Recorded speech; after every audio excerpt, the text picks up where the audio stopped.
So you mentioned that you took the prep classes in high school and you were pretty good at math. So I assume you were a pretty good student in high school. Did that transfer you for you whenever you got to college?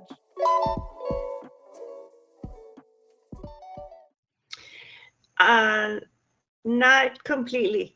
So my freshman year, I did really well. I did pretty Yeah. well. I think I had all A's and a B, and I was very disciplined. And I didn't know anybody.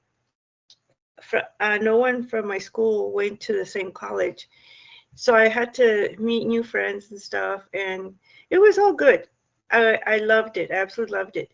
But then my sophomore year, I had been in a 4-year relationship that I started in high school, and it was a long distance thing. And I said, no, this isn't gonna work. I'm not good with long distance. So in the middle of sophomore year, I broke off the relationship, and my grades went downhill. I think I only passed 2 classes that semester. It was pretty bad because I always give this advice to my students also. Just be really careful with the first person you fall in love with, because that's going to hurt you the most, especially if you leave them. So that was really, really painful, and it was really bad because I did not want to be failing in college. Yeah. So my second semester, sophomore year, I got my act together and had been fine, but I never got to the point where I wanted to be an A student. And that's because the classes were really difficult. It's a completely different ballgame. And but I wasn't going to give up. If I had problems like with physics, for example, I'd get a tutor, or with whatever class I needed help with. I never gave up. Um, with engineering, you have to have, I think, a C or better in the engineering classes. So I had to make sure that at least I got that. And then when I joined SHIP, that took a lot of my time. And that, in a way, I mean, it helped me a lot.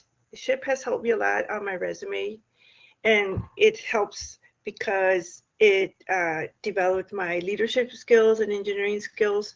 So my GPA wasn't the best, but I had SHIP there to help me in that respect, and it's been pretty good.